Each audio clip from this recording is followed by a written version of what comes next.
This video is brought to you by burbankclothing.com. Streetwear with a message. By now, it's becoming very evident that Tory Lanez was in fact railroaded.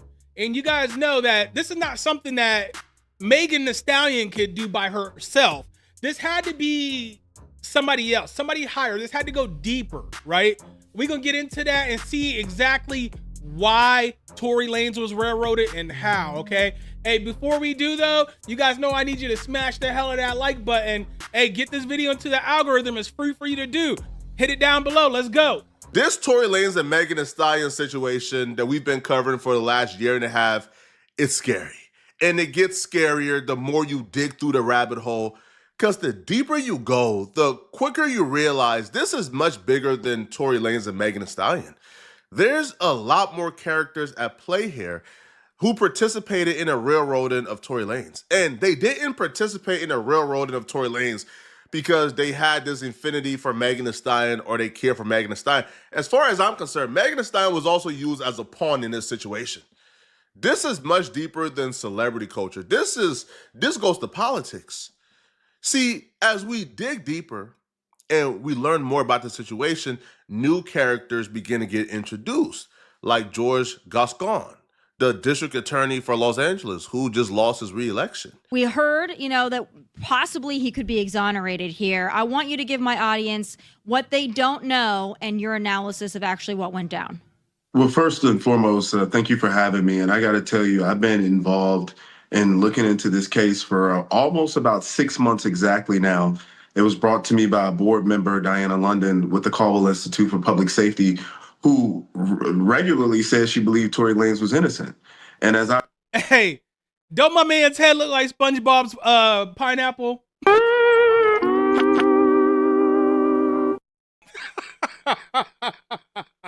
I looked through the case and I noticed a number of irregularities in the case. I began to come to that same conclusion that this was an innocent person. Let me take you back to the very beginning. First and foremost, we got a George Soros-funded prosecutor named George Gascon who was prosecuting this case. Hey, that part right there is bad in itself. He's funded by George Soros. So that means he has a certain agenda to push, pretty much. He was, at the time, coming off of his second recall attempt. He was in severe trouble as he had lost support in numerous demographics, key demographics to his electoral success, including Black women. And he needed to do whatever he could to possibly win this election. I believe if Jesus Christ was Tory Lanez's attorney, Tory Lanez would have still lost this case no matter what. When Gascon first got elected, a lot of his progressive policies sounded great in theory, and it sounded like something that the people of LA wanted, like zero bail policy for like 95% of crimes until people realized that their perpetrators were being released, or, like minors not being charged in adult courts until people realized that people were committing murders intentionally and sending 16 and 15-year-olds to commit these murders intentionally, knowing that those 16-year-olds will be released by 25. So people were killing people's brothers and fathers and sisters and being released in 9 years. And they felt like this was severely unfair. So they turned on Gascon, right? And when Gascon tried to get reelected, he realized fairly quickly, they not messing with me, bro. Like, these people are not feeling me no more. It got so bad for Gascon, they were literally trying to recall him and get him out of here. They wanted him gone. And he was public enemy number one for a lot of conservatives, and they would use him as the greatest examples of the failures of progressive policies in these urban cities. And people will look at Los Angeles and the crime rates and how unsafe the streets were, and they will blame it all on Gascon. Gascon understood this. He understood the public backlash coming from Twitter, understood the narrative, and he understood he was losing supporters. So him doing this, him going full progressive mode, doing things in his Tory Lanez case that he didn't do for other cases to try to win over the hearts of rap fans, of Black women who support Megan Thee Stallion, to send a message, that's not too far-fetched, to be honest. At first, I probably thought it was. But now as I look deep, that's not too far-fetched, bro. Nah, I mean, it makes perfect sense. He was trying to use Tory Lanez's case, his name, his clout, to make a name for himself so he can get reelected, and it backfired. bro. Tory's attorneys have alleged prosecutorial misconduct, suppressing of evidence, exculpatory evidence being withheld. And I believe them based on the facts. But why is it that they never tested her DNA onto the gun? You knew that she had gunpowder on her hand. They found that out. Why didn't they test that? Why is it that they added this enhancement to his case? Now, enhancements are used for violent gang members, people with a history of brutal crime. George Gascon has had numerous people who have had brutal crimes that he didn't recommend an enhancement. One by the name of Raymond Danger Gonzalez, who murdered, premeditated 2 individuals, including a teenager, and he stole their money.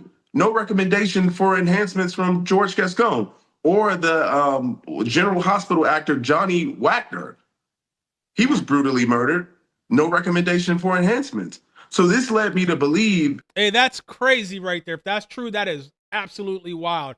I actually know people who did time for manslaughter who did less time than what Tory Lanez is doing right now. That's the crazy part. And that's true. You go and sell a bag of Fetty to somebody and they croak off of it, you get a manslaughter charge. And you're doing less time than what Tory Lanez got sentenced to.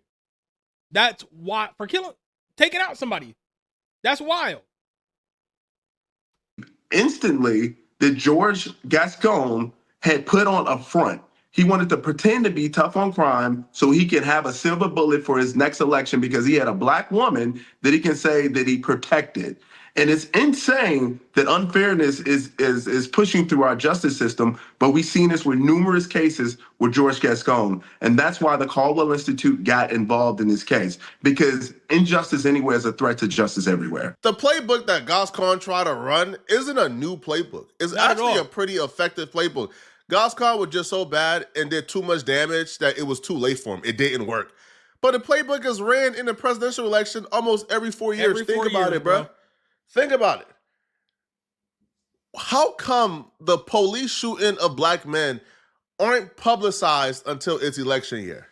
Think about it for a second, bro. Think about all the instances of police shootings that come to your mind immediately.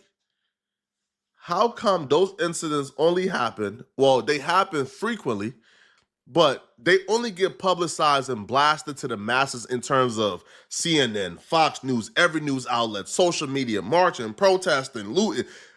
All the chaos happens during the election year. That's because you know what happens? Yo, some of that money gets thrown out to these media companies, gets marketed. They push the money into spreading and publicizing the police shooting because they want to fearmonger. And a lot of these media companies, their owners, their shareholders, they all have their own political ties and agendas. Let's just be honest. You could tell which ones are biased towards certain subjects. You know what I'm saying?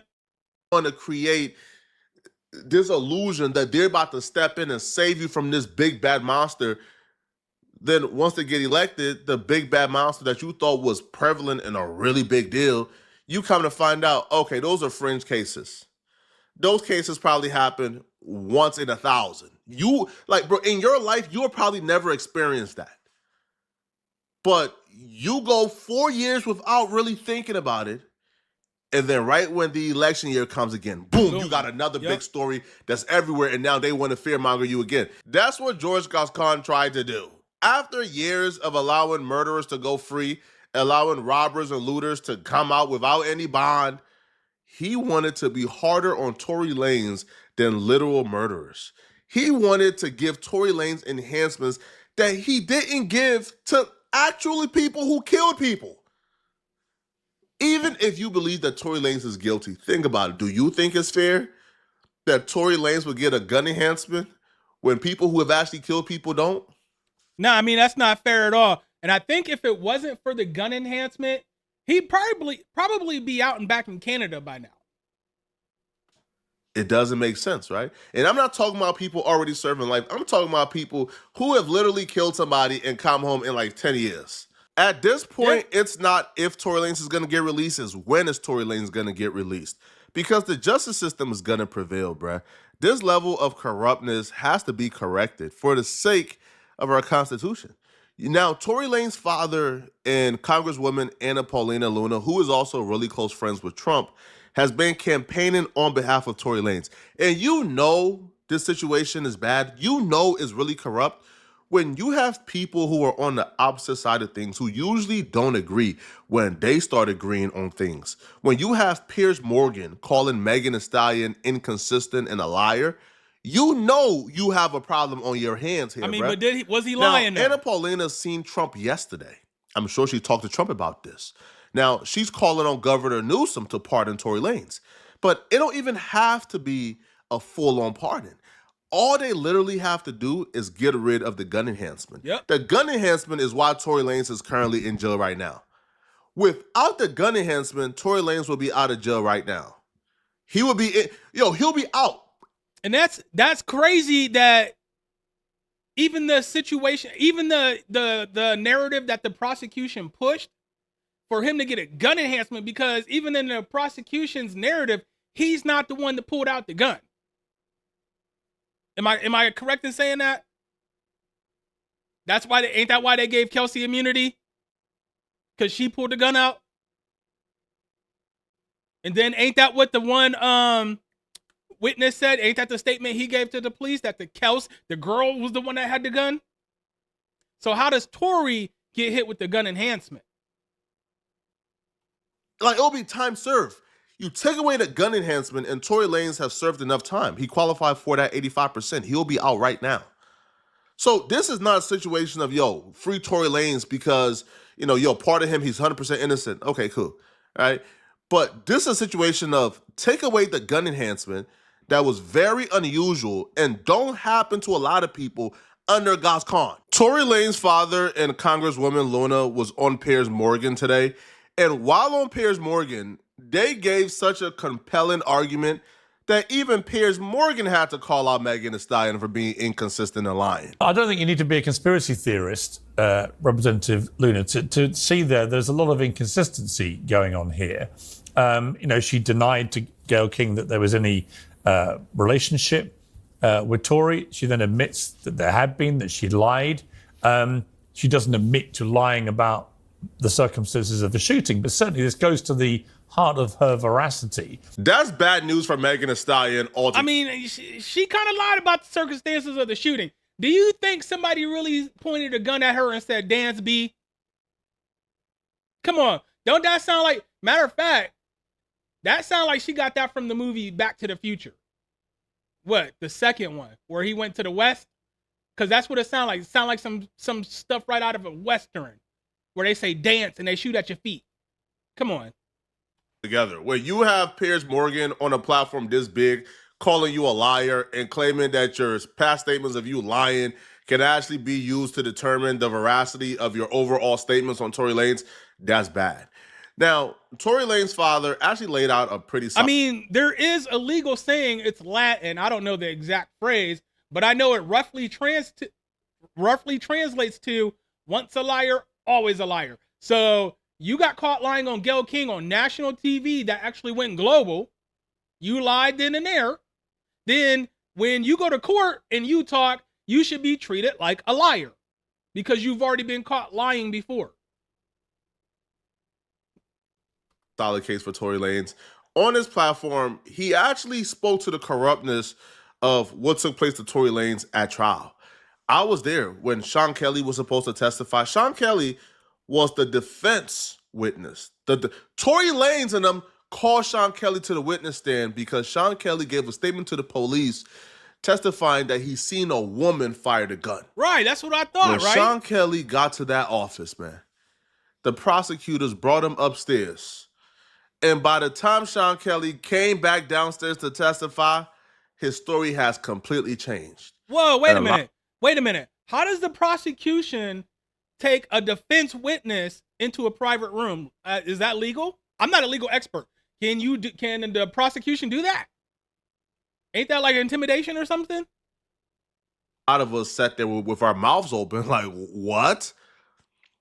Sean Kelly's statement got so bad and it was so contradicting to what he told the police that Tory Lanez's team filed or they petition to treat Sean Kelly as a hostile witness, that's when your witness turns against you. So now, see, that's what I was confused about, because I knew that he made that statement to the police.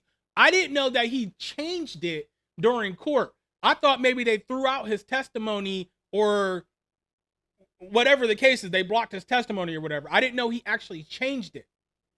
you got to treat him as if it's a cross-examination, and that's what they did. Sean Kelly had this entire story he already gave, to where he saw a woman shoot. Then when he hopped on the stand, he said he saw a woman shoot and a man shoot. Walking through this, I'll never forget the day when we're sitting outside of the courtroom getting ready for court to reconvene. And imagine the only independent witness, which should have been the only objective witness in this case, was a gentleman by the name of Sean Kelly. Interestingly enough, the only person that would be able to have an unbiased viewpoint of what actually happened. Imagine that the prosecution did not want to call that witness. Why? This is the only independent witness, but yet you don't want to call this person because obviously his bird's eye view will not support what you want the narrative to be. And so when we sat outside, my wife and I... Right, and that's another question. If he's the only independent witness, why didn't the prosecution call him? We saw this gentleman come in and we sat down, and it was identified for us that, oh, this is Mr. Sean Kelly. He's sitting across from us on the other side of the hallway. And as we sat there, the prosecution came out, one of their detectives or investigators rather, and one of the prosecutors, they took this gentleman, they went upstairs, I believe it was to the 14th floor at that time. By the time this man came down, the witness they did not want to call, this man came down and his testimony became so embellished with other nonsense that people who saw it just looked at it and said, this is crazy. I was there, and I can speak Like for that the jacket you temperature got in the on. room. People were shocked and stunned. It became a battle. It became very hostile very quickly. The defense called a witness, and the witness turned against them after a meeting with the prosecutors minutes before he was called. I'm saying that's crazy, that's foul. Yeah, that's and crazy regardless work, bro, of if for you real. think Tory Lanez is guilty or not, you should look at that and say, that's crazy, bruh. How is this allowed? How? How? Now, Tory Lanez's father also laid out a case in terms of the DNA, in terms of, the gun fragments that weren't found, and he spelled this out pretty perfectly. Just one last question, because you made me think of this. But if your son was not responsible for Megan Thee Stallion being shot, we do know that indisputably she was shot. Who shot her? First of all, the whole idea of her being shot is a speculation. That's a speculation. It's to this point has not been proven that... I don't know if I really believe Megan was shot in her big ass hoof. I don't know if I believe it or not. Because her original statement to the police was that she stepped on glass. And I'm sorry, you catch a bullet to the foot, you're not gonna be able to walk on that foot. Come on, man. I was in the army. I done shot a couple people in my time. I went to Iraq. Come on, bro. That she was even shot. That in all of this, how can you have a situation where in pretrial, the police, LAPD, says that the bullet fragments they had collected from the hospital just mysteriously vanishes. It goes missing. I would think that evidence is something that is protected in any police department, but they just And think about it. You got bullet fragments in your foot. That's worse than having a single bullet, because you got splinters of bullets in your foot. You're not going to be able to walk on that foot. Just common sense tells you that. Let alone be twerking a couple days a week later or some shit on it. mysteriously go missing. So there's no bullet fragments to be presented at trial. You have a situation where a gun is shot, and the gun, which is supposed to be your main piece of evidence, does not even show up at court, but some picture of a weapon that resembles this is the type of weapon they say that was used. The weapon does not show up at court.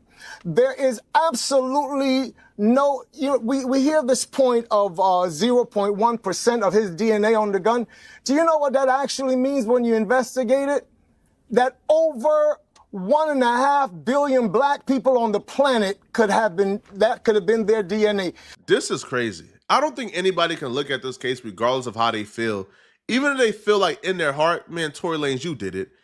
You can't, with a clear mind that's not biased, look at this and say, no gun was presented, no bullet fragments was presented, testimonies changed a lot. The witness claimed that he seen a woman shoot. Then he claimed he seen Tory shoot after the prosecutors coached him. Hey, honestly, when this story broke about what happened, what automatically went through my head was, man, these R&B dudes is crazy, bro. Gotta stop. These R&B dudes go harder than the rap dudes. I mean, because we had the Tory Lanez thing. We had Breezy always putting his hands on somebody. We had Trey Songz always beating up rappers. Was it Casey or JoJo that messed up Mary J. Blige back in the day? The R&B dudes they go way harder than the rap dudes, bro, for real. So when it first came out, that's what I was thinking, like, man, these R&B dudes is wild. But then when the story started coming out and the proof started coming out, like the case started happening and everything, I'm like, yeah, no, I don't know about this one, bro. The witness who was actually in the car, Kelsey, took the stand and testified that she didn't see Tory Lanez shooter. She don't know what happened. Bro, anybody can look at this and say, yo, Tory Lanez, you ain't get a fair shot in court.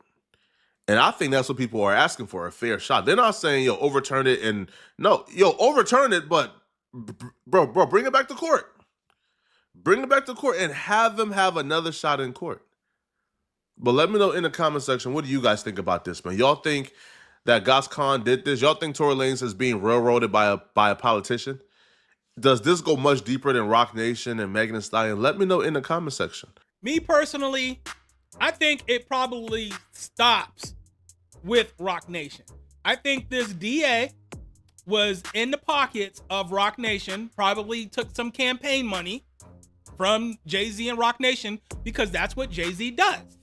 He donates money to these politicians' campaigns. That way he can receive favors. Just like he was donating money to Obama's campaign. And guess what? Guess what came out of that? A presidential pardon for Desiree Perez, who is a known snitch. Got her a presidential pardon.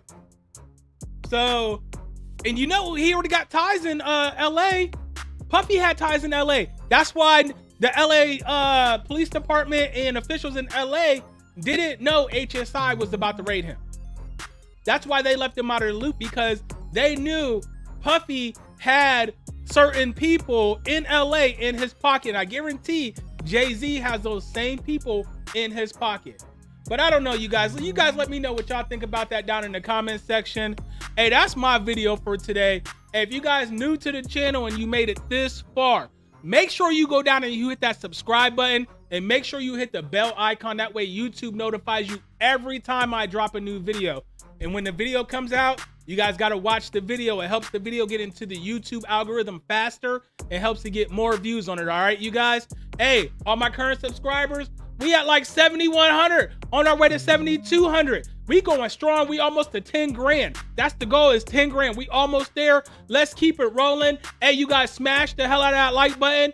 Drop a quick comment. Share the videos, you guys. It's all free for you guys to do. It all helps the video get into the YouTube algorithm, and it all helps the channel bring in revenue. And the best thing about it is it's free for you to do. Hey, it's your boy King Charm. I'm up out of here.